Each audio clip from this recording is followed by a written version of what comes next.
How's it going, y'all? This is OBB, the Diecast News Guy, bringing you all with another next-gen Diecast review provided by my good friends at Circle B Diecast. Make sure to use that promo code OBBYT to get $5 off the shipping on your next purchase. And today, it's going to be on the Diecast that I have been waiting to do a review on for quite a while, but man, I have so much under my sleeve, it's not even funny. So I'm just picking out what's out of my ass, and let's just go ahead and review this shit, because I'm going to review all these other cars that I got pretty soon. But today it's going to be on Daniel Suarez's 2022 COMMSCOPE Chevrolet Camaro ZL1 1LE for Trackhouse Racing.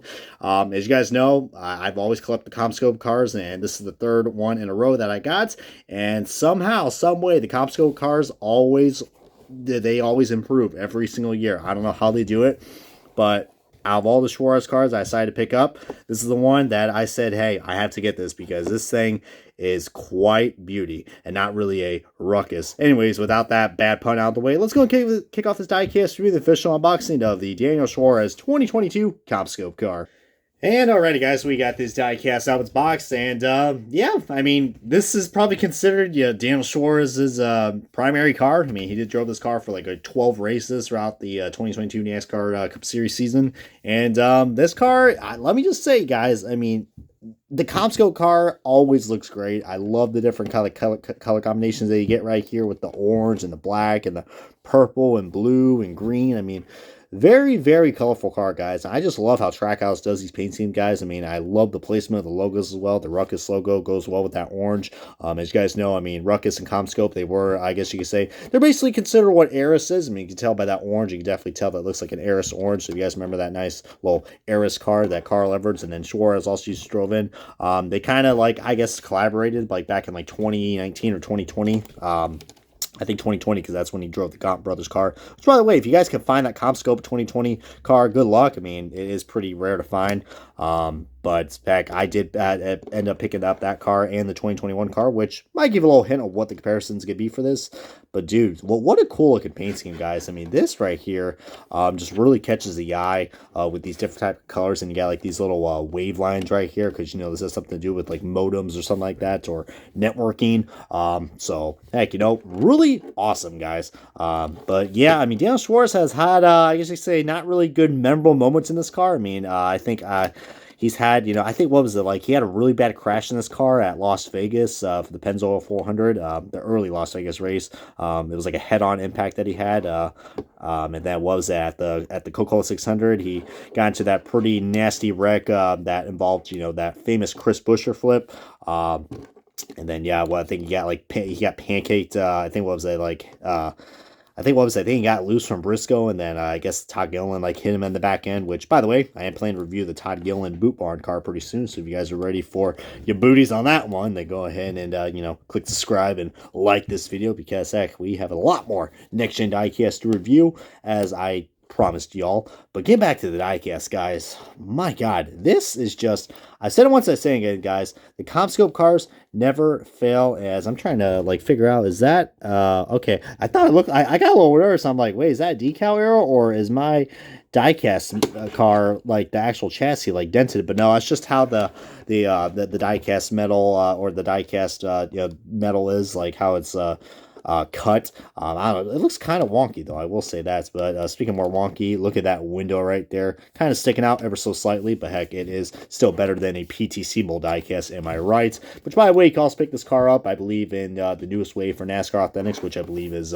Wave 6, which is probably a decent wave. Besides the Brad Keselowski, oh, not Brad Keselowski. The look at me. I knew I was gonna say that the Austin Cindric discount tire or the Corey LaJoie built car, because those are made with the lowest quality decals that you can ever get on a NASCAR diecast, which, you know, is pretty shit. Let's just say that. All right, enough of me trash talking about NASCAR Authentics. Getting back to the diecast, guys. Yeah, this is so cool, man. I love the COMMSCOPE car. As you can see right here, just look at the colors, man. Look at it. Look at it. I mean, I know you get the Freeway car and the K1 Speed car, and then pretty soon we're going to have the Sonoma car coming out as well. But just, dude, if you're talking about a primary paint scheme for Daniel Suarez, it's this one right here.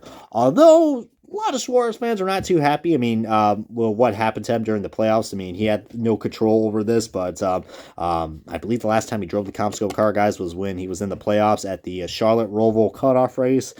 And you probably know where I'm going with this. as I'm showing you guys more of a 360 view on this as we get into more into that. But look at that grading on the back, guys. The green and the black. Wow, such a weird combination, but I like that a lot. See the nice little vivid lines right there.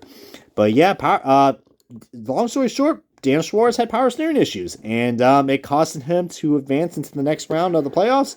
And he had a little bit of a scuffle with Corey LaJoie afterwards, because Corey LaJoie thought, hey, you took me out, so I'm going to retaliate. Little did he know that Corey LaJoie didn't realize that, Suarez was literally holding on to dear life, trying to get this thing into the playoffs for the next round. But, how the next-gen car is with reliability, especially during these playoffs, man. You want to talk about a total shitstorm? The reliability of these next-gen cars during the playoffs, I mean, look at the Bristol race. My point definitely has been made. And at Darlington. And whatever playoff races that we had that were just absolutely chaotic, guys. But it unfortunately affected both of the Trackhouse cars, but this one really hurt it the most. I mean, Chastain was able to advance to the round 4, pretty, easily because of that clutch move he made in Martinsville. Can't really say that about Daniel Suarez, though. He definitely put up a good effort, guys, but I'm telling you what, guys, this guy is going to explode the next coming season, guys. He already has that one win, which was amazing. Kind of saved his career, and I'm looking forward to see what Daniel Suarez is going to do. And more importantly, I'm ready to see this guy bust open another pinata, am I right? I mean, who doesn't love pinatas? I mean, oh lordy, but I cannot wait until that snowman win comes out. I mean, heck, I might just go up to a Leader's Party store and just pick up a pinata just to get ready for that bitch review. But I didn't realize as well, guys, I love how the black is right here. Kind of makes this car look like it has like a nice little face to it, if you know what I mean? It's like, hey, you want to mess with me? You're going to get this. Never know what, that means by that, but COMMSCOPE now meets next. That's pretty redundant. But, yeah, let's go kick off the side-by-side comparison of the COMMSCOPE car, because, heck, a lot of people will be like, well, what's the differences? Well, you guys can see right here, as you can see right here, guys, I mean, the colors I kind of did a little flip-flop. So you see right there, the paint scheme is still pretty much the same, but you see right there, the lines are a lot more spread out. So instead of putting them on the front and all over the car, they're just here now, which kind of simplifies the paint scheme. I do like that. But you've also noticed as well, guys, the green, they kind of inverted basically where the placement of the colors are. So instead of the green being in the front, they put it in the back, which I think is pretty darn cool. And they come down right here, the colors are like this. Except, as you can see, it does have the same grading effect, but the colors have switched to the front. And I think that's really cool. Definitely, I mean, that's pretty cool that they were able to do that, guys. But I love how they added the orange tint, and they kind of had like a nice little gradient effect right here. This COMMSCOPE logo is a little lower down than usual. I think it should be a little more centered up. And there is a damn paint chip on the hood. Nice job, Lionel. But definitely an upgrade of a paint scheme, guys. Somehow they were able to make this paint scheme even better, guys. Some people might think that, the 2021 car still looks the best. I mean, I will admit there is definitely a lot more color, a lot less black, and plus the side skirts are colored as well, so I will give them that, guys. But, look at this, guys. I just think, like, I don't know, this paint scheme looks a little more cleaned up. It seems like there's too much going on with this car. It seems like the colors are a little overpowering, but it still is nice, though, regardless. And then, of course, the back as well. And the top is still pretty much the same right there. So that's probably the only thing I got to say about that. As, yeah, I mean, you can just pretty much see right there, guys, that how different this looks. But like I said, I love how they place the logos, guys. Much more refined right here instead of all these useless gaps right here. No need for that. They did a great job. And once again, Trackhouse just knows how to lay out his paint schemes. Perfect for the sponsors. Everybody's happy in the long run. But anyways, I hope you guys enjoyed this nice little lengthy review of the Daniel Suarez 2022 COMMSCOPE Chevrolet Camaro Z01 1LE for Trackhouse Racing.